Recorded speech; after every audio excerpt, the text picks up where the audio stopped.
सभी मित्रों का हिंदी साहित्य समागम चैनल पर हार्दिक स्वागत और अभिनंदन है। मित्रों, जैसे कि आपको मालूम होगा कि 7 जनवरी 2024 को यू सेट का एग्ज़ाम हुआ था और यू सेट एग्ज़ाम होने के उपरांत 4-5 दिन यानी कल को यू सेट की जो आंसर की कुमाऊं यूनिवर्सिटी ने वेबसाइट पर डाल दी थी और कल और आज आपने अपना आकलन, अपना विश्लेषण कर दिया होगा। अभी अंतिम होगा, इसमें जो ऑफिशियल आंसर की आएगी, रिजल्ट आएगा तो उसमें एक आध नंबर का, 2-4 नंबर का ही बदलाव या परिवर्तन होगा, तो ज़्यादा फर्क नहीं पड़ेगा। लेकिन फिर भी आपको लगता है कि आपको कोई क्वेश्चन में संशय है तो आप आपत्ति दर्ज कर सकते हैं। कल परसों का आपका लास्ट समय होगा और उन 5-6 क्वेश्चनों को भी मैं आपको बताऊंगा कि किन क्वेश्चनों पर आप चैलेंज कर सकते हैं। अगर आपको लगता है कि आपका क्वेश्चन सही है और आयोग ने गलत दिया तो आप चैलेंज कीजिएगा और करना चाहिए। जितनी ज़्यादा मात्रा में आप चैलेंज करोगे तो उस क्वेश्चन की प्रमाणिकता उतनी ज़्यादा बढ़ जाती है, क्योंकि प्रत्येक छात्र जो है एक ही बुक का तो सारा लेता नहीं है। कोई रामचंद्र शुक्ल का लेगा, कोई नगेंद्र का लेगा, कोई दृष्टि का लेगा, बहुत से बुकें हैं, एमए बीए की बुकें हैं। तो अगर आप ज़्यादा से ज़्यादा आपत्ति लगाते हो तो उन क्वेश्चनों का आधार उतना मजबूत हो जाता है और निश्चित तौर में उस क्वेश्चन में परिवर्तन होने की संभावना रहती है। तो आप लगाइए, कल परसों उन 5-6 क्वेश्चनों पर भी हम चर्चा और विश्लेषण करेंगे किन क्वेश्चनों को आप लगा सकते हैं। और वैसे भी जो व्हाट्सएप ग्रुप है हिंदी साहित्य समागम का, सुबह ही मैंने 9-10 बजे 5 से 6 क्वेश्चनों की पीडीएफ बना के रख दी थी। क्वेश्चन और स्रोत, रामचंद्र शुक्ल दृष्टि का स्रोत उसमें मैंने डाला था और किस क्वेश्चन पर आप डाल सकते, तो पीडीएफ भी बना रखी है मैंने। तो आप उस पीडीएफ का उपयोग करके आप सीधा चैलेंज कर सकते हो क्वेश्चन को। और काफ़ी क्वेश्चन होंगे निश्चित तौर पर, जो आप फीस लगाएंगे वो आपकी फिर दोबारा वापस आएगी, ऐसा नहीं है। और 1-2 नंबर से आप मेरिट में आने से अगर रुकते हो तो आपको पश्चाताप होगा। तो इससे बेहतर है कि आप अपनी आपत्ति दर्ज कर सकते हैं। तो हम बात करेंगे कट ऑफ पर पहले, कि कट ऑफ पर कितनी रहेगी और कितना संभावित जो है कट ऑफ कितनी रह सकती है।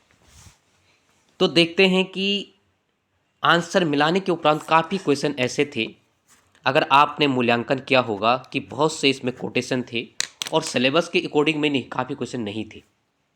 जैसे नेट का होता है, नेट से भी ज़्यादा इसका लेवल जो है हाई था। तो जर्नल की बात करें 54 से 58 जा सकती है जर्नल की, और 53 भी रह सकती है। लेकिन संभावित अगर आपके 54 से 58 अगर बन रहे हैं इसके बीच में, तो निश्चित तौर पर आपकी संभावना है। और 56 से अगर ऊपर आपके बनते हैं तो निश्चित तौर पर आप अच्छी लेवल पे हैं, या 60 से ऊपर। अगर EWS की बात करें तो 53 से 57 का, क्योंकि ज़्यादा अंतर नहीं होगा। जर्नल, EWS और OBC में ज़्यादा अंतर नहीं रहता है, 2-4 नंबर का ही अंतर डिफरेंस होगा। EWS का 53 से 57 तक रहेगी। परसेंटेज की मैं बात कर रहा हूँ, ठीक है, मैं यहाँ पर नंबर की बात नहीं कर रहा हूँ, क्योंकि एक क्वेश्चन 2 नंबर का है। फर्स्ट पेपर 50 नंबर का हुआ था और यानी कुल 100 नंबर का था। सेकंड पेपर 100 नंबर का था, 200, यानी एक क्वेश्चन में 2 अंक निर्धारित किए गए थे। तो यहाँ पर मैं परसेंटेज की बात कर रहा हूँ, ठीक है। तो अगर आप वो EWS के 55 से ऊपर आते हैं तो वह संभावित ज़्यादा बन जाती है और इसके कैटेगरी में बीच में रहेगी, निश्चित तौर पर कम रहेगी। OBC की बात करूं तो 50 से 56, 50 से 56 तक रहेगी। अगर आपके 54 या 55 से ऊपर अगर आपके बनते हैं या बन रहे हैं तो निश्चित तौर पर आप सुरक्षित, या मौजूदा स्थिति आपकी अच्छी होगी। SC की बात करूं तो 46 से 52, अगर आपके 50 से ऊपर है तो आपकी स्थिति बेहतर हो सकती है। ST की बात करूं, ज़्यादा डिफरेंस नहीं होता है। जिस प्रकार से OBC और EWS का अंतर कम रहता है, इसी तहत जो है SC ST का जो है ज़्यादा अंतर नहीं रहता है। तो ST का 46 से और 52 के बीच में रहेगी। 50 से अगर ऊपर आपके संभावना है तो आपकी स्थिति बेहतर हो सकती है। ST की बात करूं तो 44 से 52 के बीच में मेरिट रहेगी। ये जो है परसेंटेज की मैं बात कह रहा हूं, क्योंकि अधिकतर 50 क्वेश्चन, ज़्यादातर मैंने एक जो है अपने चैनल पर डाला था, वहाँ पर भी मुझे मिला कि अधिकतर लोगों के जो है ज़्यादा करके 40 और 50 या 45 और 50 के बीच में बहुत कम मात्रा में होंगे कि जिनके 55 या 50-60 होंगे, और 60 से ऊपर तो बहुत कम और भी कम मात्रा में होंगे। तो मेरा आंकलन यही कहता है कि इसके बीच में मेरिट रहेगी, क्योंकि हमारा भी संपर्क अभ्यर्थियों से होता है। तो इस प्रकार रहेगी। अब देखते हैं कि चैलेंज करने वाले पर्सन कौन से हो सकते हैं जिनको आप चैलेंज कर सकते हैं। ठीक है, पहले क्वेश्चन है यहाँ पर अष्टछाप के अंतिम 4 कवि। तो काफ़ी क्वेश्चन मेरे इसमें से तो काफ़ी क्वेश्चन सही होंगे, लेकिन आपको लगता है तो आप कर सकते हैं। अब इसमें पहले आधार पे जो दिया है, इसमें छीत स्वामी उन्होंने सही सही माना है इस कथन को। आप अपने आंसर मिला लेना, क्योंकि मेरा अगर इसमें डी है तो आपका और कुछ रहा होगा। लेकिन फिर भी मैं कहता हूँ कि अगर हमारा सही है तो इसके मतलब ऐसा नहीं है। अगर आपको लगता है कि 1-2 क्वेश्चन का आपका अंतर डिफरेंस होगा तो आप लगा सकते हैं आपत्ति। अष्टछाप के अंतिम 4 कवियों की बात अगर मैं करूँ तो इसमें गोवर्धन दास का नाम तो आएगा ही नहीं, है ना। और फिर इसमें अंतिम कवि जो है नंददास होंगे, तो पहला और दूसरा तो हो नहीं सकता है। इसमें अगर 3 माना गया है और इस आधार पर भी हम माने तो फिर भी पहला 1 आना चाहिए था। तो इस क्वेश्चन में भी आप आपत्ति आपको लगती है तो आप आपत्ति लगा सकते हैं, या स्रोत आपने नगेंद्र की बुक, दृष्टि की बुक, एन बुकों में देखा होगा तो आप लगा सकते हैं वहां पर। अगला मैं बात करूं, क्वेश्चन की बात करूं,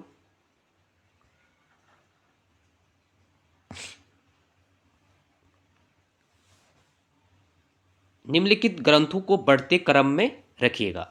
ये मैंने पहले ही विश्लेषण कर दिया था। यह बुक बहुत कम मिलेगी, नगेंद्र की बुक में भी आपको यह नहीं मिलेगा, आपको दृष्टि के बुक में भी नहीं मिलेगा। एक दूसरी बुक थी मेरे पास, मैंने पहले ही बता दिया था कि इसका क्वेश्चन 2 माना जाएगा, क्योंकि इसके बारे में मैं 2-4 मिनट का मैंने चर्चा की थी जब मैंने आंसर की डाली थी 7 तारीख को। तो यह जो है क्रम नगेंद्र ने भी 12 ग्रंथ माने, सॉरी रामचंद्र शुक्ल ने भी 12 ग्रंथ माने। ठीक है, अगर बात करें हम तो 1923 में जो है नागरी प्रचारणी सभा काशी ने तुलसीदास के 12 ग्रंथों को 2 भागों में जो है 2 भागों में प्रकाशित किया था। ठीक है, उसमें भी इसका क्रम सही नहीं मिलता है, और रामचंद्र शुक्ल में भी इसका क्रम सही नहीं मिलता है, दृष्टि में भी इसका क्रम सही नहीं मिलता है। लेकिन अगर आप पढ़ेंगे तो हजारी प्रसाद द्विवेदी और मिश्र बंधु, मैं पहले भी एक चर्चा कर चुका हूँ, इन्होंने 25 ग्रंथ माने। और हजारी प्रसाद के जो स्रोत ग्रंथ है उसमें स्पष्ट लिखा है कि गीतावली पहला ग्रंथ है। ठीक है, अब इसमें गीतावली लिखा है, इसमें राम गीतावली लिखा है। ठीक है, तो एक कृष्ण गीतावली है, एक गीतावली है, तो हम मानते हैं कि गीतावली सही है। दूसरे पर रामचरित मानस भी सही है। ठीक है, लेकिन यहाँ पर जो सतसही दी गई है, सतसही 2 सतसही हैं, एक राम सतसही और दूसरा तुलसी सतसही। अगर राम सतसही पहले आता है क्रम में, हजारी प्रसाद की बात कर रहा हूं मैं, हजारी प्रसाद के 25 ग्रंथों की बात कर रहा हूं, अभी आपको नीचे बताऊंगा।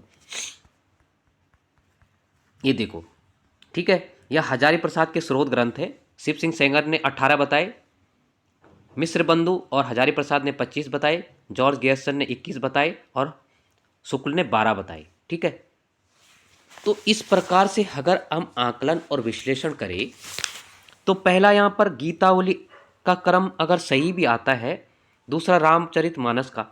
लेकिन अगर बात करें राम सतसई, तो राम सतसई पहली आती है, विनय पत्रिका बाद में आती है।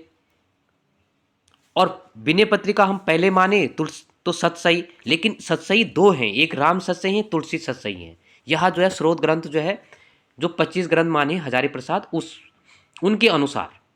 दूसरी बात, यहाँ पर रामचंद्र शुक्ल, हजारी प्रसाद, नगेंद्र, गियरसन, मिश्र बंधु, शिव सिंह सेंगर, किसी का भी नाम नहीं दिया।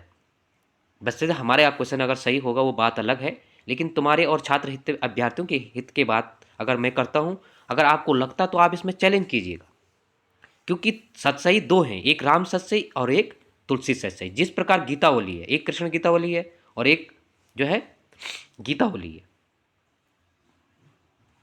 तो यह तो रही दूसरी क्वेश्चन की बात। ठीक है, अब देखते हैं हम तीसरा क्वेश्चन देखते हैं। ठीक है, तीसरा क्वेश्चन हम देखते हैं सन 1912 में प्रकाशित कहानी। अब देखो आयोग ने इसको क्या माना, रक्षाबंधन को माना। जबकि रक्षाबंधन का स्पष्ट अगर आप उसमें IN पिन नंबर भी है, अगर आप देखोगे तो जो है दृष्टि की बुक को भी आप चैलेंज कर सकते हो और IS पिन नंबर भी उसमें है, ठीक है। उसमें स्पष्ट लिखा है कि 2013 की रचना 1913 की रचना रक्षाबंधन है। ना उसने ग्राम को माना ना सुख में जीवन को माना, सबको संशय था कि सुख में जीवन और अधिक कर ग्राम और उसमें लगाया होगा। पिकनिक का तो मतलब नहीं है, लेकिन निश्चित तौर पर मुझे संभावना यह कि इसमें कॉमन नंबर आपको स्टार लगेगा, मिलेगा ही मिलेगा। लेकिन फिर भी आपको लगता है 1-2 नंबर कम होने की स्थिति है तो आप इस पर लगाइएगा, क्योंकि उसमें दिया है, मैंने PDF ग्रुप में डाली है, ठीक है। और आप अगर ग्रुप से जुड़ना चाहेंगे तो ग्रुप का आप ग्रुप में जुड़ सकते हैं 81 91 86 और 42 51, यह व्हाट्सएप ग्रुप है हिंदी साहित्य समागम चैनल के नाम से। तो उसमें सुबह ही मैंने ये 5 PDF डाल दी थी सारे क्वेश्चनों का, उनका स्रोत भी मैंने डाला था। अब हम बात करें यह 11 की रचना है, यह 11 की रचना या 13 की, तो इसमें भी कॉमन नंबर मिलना चाहिए, सबको 1 नंबर इसमें मिलना चाहिए। अगर इसमें आपत्ति ज़्यादा लगती है तो आपको लगता है तो आप आपत्ति लगा सकते हैं, स्रोत ग्रंथ भी ढूंढिएगा अपना। अब देखो यहाँ पर निश्चित तौर पर मंटू मेरा तो बोलती प्रतिमाएं सबको मालूम है कि यह रेखा चित्र है, ठीक है। प्रेमचंद घर में सबको मालूम है कि यह प्रेमचंद की जीवनी के आधार पर है। डी तो हो नहीं सकता, एक होगा, तो एक और बी में दोनों में संशय है। अब जो भूल इसने आयोग ने जो माना है वह A और B माना, यानी A माना इसका। लेकिन मंटू मेरा दुश्मन इसका स्रोत ग्रंथ जो है नगेंद्र की बुक में स्पष्ट दिया है कि रेखाचित्र और संस्मरण। आपको लगता तो आप चैलेंज कीजिएगा, क्योंकि उसमें स्पष्ट नहीं, आपने कई बुकों में देखा होगा कहीं पर रेखाचित्र कहीं पर संस्मरण। जैसे कि आपने अपना आकलन मूल्यांकन किया होगा महादेवी वर्मा, उनके जो संस्मरण रेखाचित्र हैं कहीं के नाम संस्मरण कहीं के नाम उसमें दिया गया है। अब इसका भी मैंने स्रोत ग्रंथ डाल रखा है यहाँ पर देखो, देखो यहाँ पर स्पष्ट लिखा रेखा चित्र जो है मंटू मेरा दुश्मन, और इसमें जो है इसमें दिया गया है, इसके आधार पर इसमें ज़्यादा, एक बार हम देखते हैं फिर, और उस पर इसमें लिखा है रेखा चित्र और संस्मरण और रेखा चित्र, ठीक है। जबकि रेखा चित्र और देखो इसमें रेखाएं और चित्र 1955 की इनकी रेखाएं और चित्र है। मंटू मेरा दुश्मन 1956 की है, और ज़्यादा अपनी कम पराए 1959 की है। हिंदी के प्रतिष्ठित कथाकार और नाटककार उपेंद्र नाथ अश्क के रेखा चित्र और संस्मरण। देखो संस्मरण और रेखा चित्र दोनों लिखा गया है इसमें संकलित। देखो रेखा चित्र का नाम नहीं दिया है, संस्मरण का नाम भी दिया है और रेखा चित्र का नाम भी दिया है, इसमें रेखा चित्र है। ये स्रोत ग्रंथ का आधार है, ये जो है रामचंद्र शुक्ल की डॉक्टर नगेंद्र की बुक है, और पृष्ठ संख्या भी आप देख सकते हैं अगर आपके पास पृष्ठ संख्या 828 में। ये PDF बनाई है मैंने, सारे ग्रुप में मैंने डाल रखी है, ठीक है। तो इस आधार ही तो स्पष्ट है, तो आप चैलेंज करोगे, 2-4 लोग चैलेंज करेंगे, निश्चित तौर पर इसमें बदल सकता है, क्योंकि स्पष्ट दिया गया है रेखाचित्र और संस्मरण, एक ही का तो नाम दिया नहीं गया, तो चैलेंज हो सकता है क्वेश्चन। अगला क्वेश्चन हम देखते हैं, व्यक्तित्व के प्रकारों का सिद्धांत। अब देखो क्वेश्चन में क्वेश्चन जो लिखा, क्वेश्चन बना है या क्वेश्चन ही गलत बना है। व्यक्तित्व के प्रकारों का सिद्धांत तो सबने दिया है, ठीक है। देखो फ्राइड ने भी दिया है, जुंग ने दिया है, एडलर ने भी दिया है, एडलर को माना नहीं जाता, एल्डर ने भी दिया है, इसका भी मैं उल्लेख करूंगा, ठीक है। क्रेचमर ने भी दिया, कहीं पर क्रेचमर है कहीं का क्रेचमर ने भी दिया, सर्डन ने भी दिया है, हिपोक्रेट्स ने भी दिया है, ठीक है। और भारतीय दृष्टिकोण से भी यह है। तो यहाँ पर क्वेश्चन अगर लिखता कि जो है सामाजिक युंग के व्यक्तित्व के प्रकारों का सिद्धांत सामाजिक आधार पर किसने दिया, तो निश्चित तौर पर युंग का होता है। यहाँ पर प्रकारों, अब प्रकारों में सभी आते हैं, युंग आता है, सैडल आता है, क्रेचमर आता है, हिपोक्रेट्स आता है, ठीक है, और एडलर भी आता है और फ्राइड भी आता है। ठीक है, अब देखते हैं जुंग जो है यह प्रसिद्ध है। ठीक है, सबसे सारे है जो प्रकारों का सिद्धांत है या सर्वोत्तम विश्लेषण माना जाता है युंग का।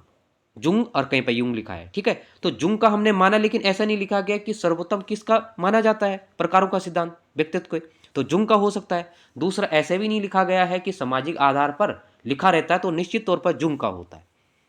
अब इसमें आपको चैलेंज करोगे तो सबको मिलेगा, क्योंकि इसमें एडलर भी आएगा, फ्राइड भी आएगा, जुंग भी आएगा। ठीक है, लेकिन फ्राइड और जुंग आएगा ही आएगा। अब देखते हैं कि किसने क्या सिद्धांत दिया है। ठीक है, देखो जहाँ तक जुंग की बात है, उनने अंतर्मुखी, बहिर्मुखी, अभयमुखी और दिया है। यह सिद्धांत जो है एलटी में 2018-21 में पूछा गया था। ठीक है, ऐसे ही हम अगर फ्राइड की बात करें तो फ्राइड ने भी जो है, अब जुंग ने किस आधार पर दिए, सामाजिक आधार पर, कहीं पर अंतःक्रिया, सामाजिक आधार और अंतःक्रिया। और फ्राइड की बात करें तो इन्होंने व्यक्तित्व के 5 सिद्धांत बताए, मुखी, कामुक, गुदा अवस्था, लिंग प्रधान, जन के इंद्रियां और अदृश्य। ठीक है, यहाँ तक भी इनकी जो एडलर है ये भी सारे मनोविश्लेषणवादी हैं। ठीक है ना, ये 4 तो काफ़ी मनोविश्लेषणवादी है। जुंग है, फ्राइड है, एडलर है, जुंग है और इलियस है। आपने इसको कहाँ पढ़ा होगा, हिंदी पाश्चात्य काव्य साधना में भी आपने पढ़ा होगा। ठीक है, अब देख तो एडलर ने भी दिया है, एडलर ने भी स्वीकार, लेकिन एडलर के जो व्यक्तित्व के सिद्धांत को स्वीकार नहीं किया गया है। उनका भी है व्यक्तित्व की गति सिद्धांत, सामाजिक रुचि का सिद्धांत, जीवन शैली का सिद्धांत, सृजनशीलता का सिद्धांत और जन्म कर्म का सिद्धांत। ठीक है, तो कुल मिला के इसमें भी अगर आप लोग आपत्ति उठाते हो, आपके पास विरोध है, तो आप इसको जरूर चैलेंज कीजिएगा। आगे देखते, यह कथन तो स्पष्ट है कि यह तो पूरी रूप से जो है रॉन्ग है।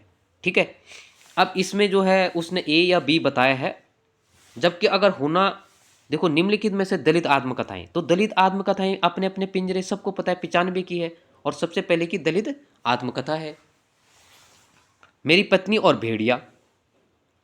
ठीक है, मेरी पत्नी और भेड़िया यहाँ भी दलित है। मुड़ मुड़ कर देखता हूँ राजेंद्र की है। अब देखो 3 तो इसमें गर्दिश के दिन, 4 तो हो नहीं सकता, डी तो ऐसे भी कट गया, लेकिन 3 भी नहीं दिया।